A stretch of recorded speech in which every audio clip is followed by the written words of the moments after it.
सहारनपुर के उपस्थित सभी कार्यकर्ताओं का धन्यवाद और आभार प्रकट करना चाहता हूं। मुझे खुशी है इस बात की कि जिस समय कोहरा था और कड़ाके की सर्दी थी, उस समय ही यहां पर बड़ी संख्या में लोग आ गए थे। अभी 3 बजने वाला है और मैं जानता हूं कि अगर ज्यादा समय बैठा दोगे लोगों को तो कुछ पेट में ऐसी हलचल होगी कि लोग जाने लगेंगे। लेकिन ये जो जोश और उत्साह है, ये बता रहा है कि 10 मार्च का सबको अब इंतजार होने लगा है। और इन्हीं तारीखों की हम और आप सब लोग इंतजार कर रहे थे। क्या उत्तर प्रदेश का चुनाव और चुनाव की तारीखें कब आएंगी, इन तारीखों का ही हम लोग इंतजार कर रहे थे। और अब तो तारीख भी आ गई हैं। और जिस तरह का माहौल है और जिस तरह की हवा चल रही है, मैं और जयंत चौधरी जी पहले चरण में लगभग सभी जिलों में होकर के आए हैं। और जो पहले चरण का शुरुआती चुनाव है, उसका जो माहौल है वो ये बता रहा है कि इस बार उत्तर प्रदेश से भारतीय जनता पार्टी का सफाया होने जा रहा है। हालांकि पता नहीं भारतीय जनता पार्टी को डर क्या था सहारनपुर से, या चुनाव आयोग ने क्यों ऐसा सोचा। होने को तो ये चुनाव पहले चरण के साथ भी हो सकता था, लेकिन जो शुरुआत है दूसरे चरण की, अभी मैं बहुत सारे नेताओं का भाषण सुन रहा था। इमरान मसूद का भी मैं भाषण सुन रहा था। उन्होंने कहा कि इस बार सहारनपुर 100% समाजवादी पार्टी के साथ पूरी ईमानदारी के साथ खड़ा है। बताओ ये बात मैं मान लूं कि ना मानूं। ये तो इसका मतलब यह है कि सहारनपुर से दूसरे चरण में सफाया होने जा रहा है।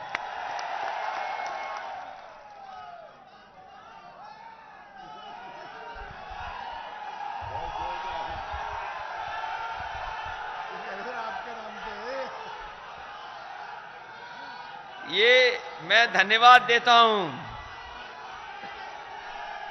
ये तो तब है जो जब पाबंदी है, और ये कहीं जो नियमों का पालन न होता और अगर कहीं सहारनपुर को बुला लेते तो आज ही पता लग जाता दिल्ली और लखनऊ वालों को। ये हमारे बाबा मुख्यमंत्री का नहीं पता लगेगा। और जब से चुनाव घोषित हुए हैं, हमारे बाबा मुख्यमंत्री जगह जगह चुनाव लड़ना चाहते थे। मुझे याद है जब यहां पर मुख्यमंत्री जी आए तो किसी ने यह कहा कि हो सकता है कि मुख्यमंत्री देवबंद से चुनाव लड़ें।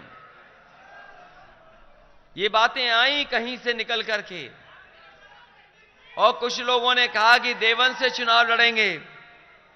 फिर किसी ने कहा कि हो सकता है वो अयोध्या से चुनाव लड़ें। फिर किसी ने कहा कि किसी को सपने में भगवान आए और उन्हें मथुरा से चुनाव लड़ना है। फिर पता लगा कि अयोध्या के बाद प्रयागराज से चुनाव लड़ना है। लेकिन वो चुनाव कहीं से नहीं लड़े, उन्हें अपने घर से चुनाव लड़ना पड़ रहा है।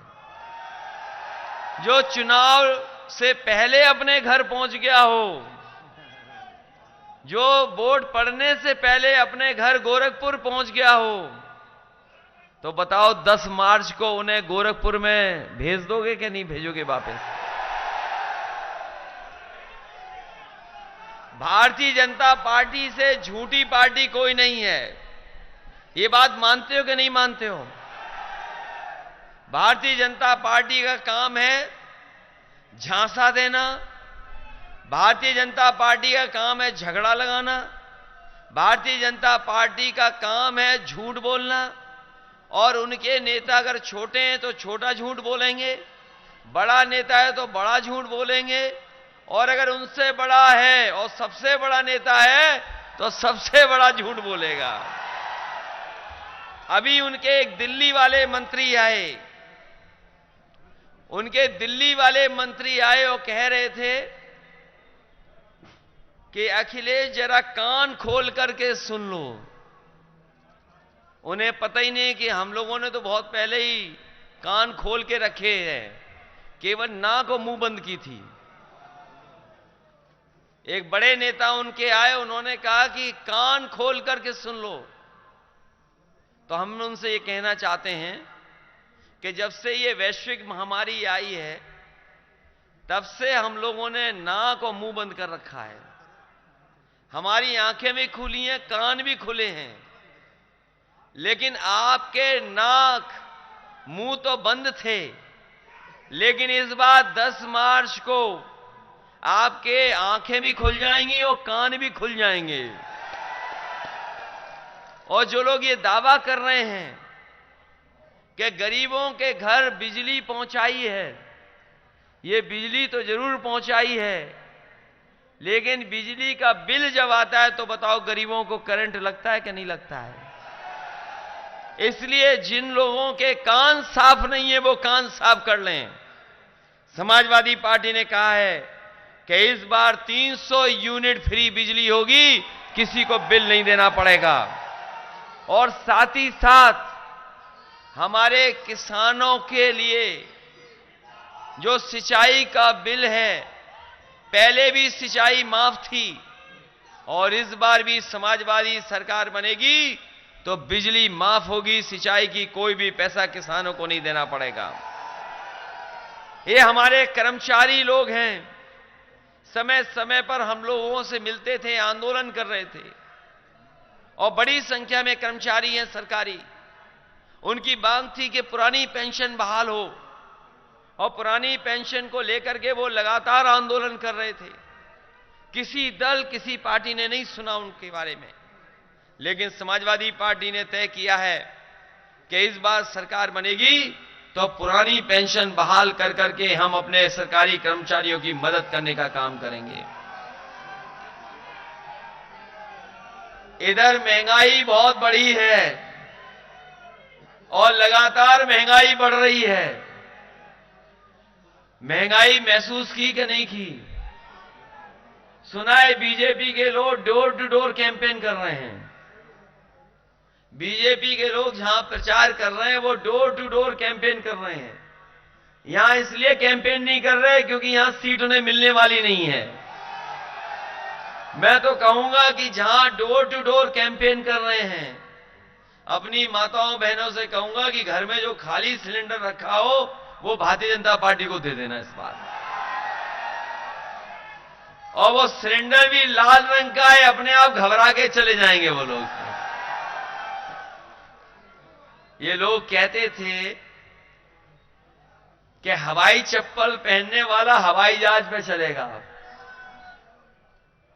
और जब से भारतीय जनता पार्टी की सरकार बहुमत की दिल्ली से में बनी है, जहां हवाई जहाज खड़े होते थे वो हवाई अड्डा बेच दिया। जो हवाई जहाज सरकार के थे वो सरकार के बेच दिए हवाई जहाज। पानी के जहाज बेच दिए। पानी के जहाज जिस बंदरगाह पे खड़े होते वो बंदरगाह बेच दिया। ट्रेनें बिकने जा रही हैं, आपके रेलवे स्टेशन बिक रहा है। ये सरकार तो पहले फेंकू थी, लेकिन अब ये बेचू सरकार है। बताओ बेच रहे हैं कि नहीं बेच रहे हैं लोग? और ये बाबा साहब भीमराव अंबेडकर के सिद्धांत को मानने वाले लोग जानते होंगे कि अगर इस तरीके से चीजें बिक जाएंगी तो जो संविधान हमें अधिकार और सम्मान देता था वो हमें कहां मिलेगा। ये अधिकार और सम्मान पाने का भी चुनाव है। जहां ये उत्तर प्रदेश को बचाने का चुनाव है, वहीं ये चुनाव इस बात के लिए भी है कि संविधान बचेगा कि नहीं बचेगा, लोकतंत्र बचेगा कि नहीं बचेगा। मुझे याद है जब मैं 2017 के वोट मांगने आया था, उस समय मैंने कहा था कि नोटबंदी से कोई भ्रष्टाचार खत्म होने वाला नहीं है, न काला कानून न काला धन वापस आएगा। और भारतीय जनता पार्टी के लोग कह रहे थे कि नोटबंदी से भ्रष्टाचार भी खत्म हो जाएगा और काला धन भी वापस आ जाएगा। बताओ, इतने साल गुजर गए, 5 साल, क्या भ्रष्टाचार खत्म हो गया? क्या काला धन वापस आ गया? और उस समय भी मैं कह रहा था, आज भी कह रहा हूं कि रुपए में काला सफेद नहीं होता। अगर कोई चीज काली सफेद होती है तो वो हमारे आपके लेन देन में काला सफेद होता है। लेकिन रुपया इन्होंने बंद कर करके हमारे व्यापारियों को, कारोबारियों को और काम करने वाले कारीगरों को उस समय परेशानी में डाला और परेशानी से उभर नहीं पाया हमारा कारोबार। इन्होंने जीएसटी लगा दी और जीएसटी ऐसी लगाई कि लोग समझ ही नहीं पा रहे हैं जीएसटी है क्या। अगर हमारे व्यापारी नहीं समझ पा रहे, न जाने कितने संशोधन हो चुके हैं। ये हमारे गर्ग साहब हैं, व्यापार सभा के, वो जानते होंगे। भारत सरकार ने जब से जीएसटी लागू की है, जीएसटी कानून, न जाने कितने संशोधन हो पाए हैं, तब भी अभी तक व्यापारी उनसे संतुष्ट नहीं है और जीएसटी से व्यापार मार दिया। और तब तक भारतीय जनता पार्टी की सरकार में ये कोरोना जैसी बीमारी आ गई। बताओ, सब कारोबार ठप हो गया था कि नहीं हो गया था? सब काम बंद हो गया, उद्योग बंद हो गए, कोई काम करने नहीं जा सकता था।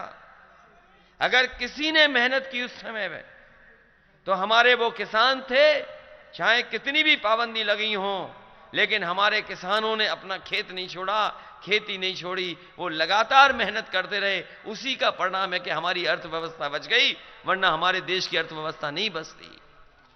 बताओ, किसानों के लिए काला कानून लाए कि नहीं लाए ये लोग? कोई नहीं जानता था कि ऐसे कानून आ जाएंगे। ये कानून लेकर के आए और जिस समय हमारे किसान उसके विरोध में खड़े हो गए तो इन्होंने कहा कि ये आतंकवादी हैं, ये खालिस्तानी हैं, मवाली हैं और न जाने क्या क्या कहा गया। 700 किसान शहीद हो गए, लेकिन एक भी किसान पीछे नहीं हटा। मुझे खुशी है और मैं बधाई देता हूं किसानों को कि उन्होंने आंदोलन चलाया, वो पीछे नहीं हटे, सरकार को पीछे हटना पड़ा। 700 किसान शहीद हो गए, लेकिन उन्होंने परवाह नहीं की, अंतर्गत सरकार को झुकना ही पड़ा। मैं आज कहता हूं भारतीय जनता पार्टी के लोगों से और उनके प्रत्याशियों से कि अगर 700 उठक बैठक भी लगाओगे कान पकड़ करके, तो हमारा किसान आपको माफ करने वाला नहीं है। ये चुनाव उनके मान सम्मान का चुनाव है। बताओ, कोई कल्पना कर सकता था कि 700 किसान शहीद हो जाएंगे? 700 किसान शहीद हुए, लेकिन उसके बाद भी वो पीछे नहीं हटे और आज ये कहते हैं कि वो कानून गलत थे, हम किसानों को समझा नहीं पाए। इसलिए मैं कहना चाहता हूं कि भारतीय जनता पार्टी के लोग कान पकड़ करके 700 बार भी उठक बैठक लगाएंगे उनके प्रत्याशी, तब भी किसान उन्हें माफ करने वाले नहीं हैं। बताओ, उन्हें कोई माफ कर देगा? हमारे नौजवान बेरोजगार हैं, इनके हाथ में काम नहीं, न नौकरी न रोजगार। क्या हमारे नौजवानों के हाथ में नौकरी है? न कारोबार इनके हाथ में बचा, सब छीन लिया, सब कुछ छीन लिया, सब कुछ छीन लिया। वो सब, अरे गन्ना पे आएंगे भाई, अभी क्यों परेशान हो? इसलिए मैं कहना चाहता हूं, न नौकरी है, न रोजगार है, न काम है। और हमारे बाबा मुख्यमंत्री कहते हैं इनकी गर्मी निकाल देंगे। यही तो कह रहे हैं कि गर्मी निकाल देंगे। जो मुख्यमंत्री कह रहे हो इस समय गर्मी निकाल दें, समझ लेना वो डर गए हैं, चुनाव हारने जा रहे हैं। और हम समाजवादी लोग उन्हें कहना चाहते हैं कि गर्मी निकालने की तो बात अलग है, लेकिन सरकार निकलेगी और बनेगी सरकार तो उत्तर प्रदेश में नौजवानों के लिए भर्ती और नौकरी निकालने का काम समाजवादी लोग करेंगे।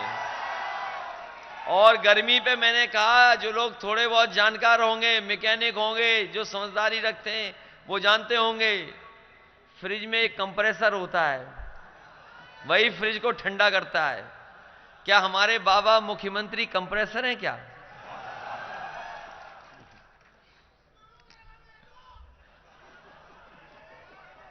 नहीं, उन्हें इस बार 10 मार्च को भेज देना बगल के प्रदेश में।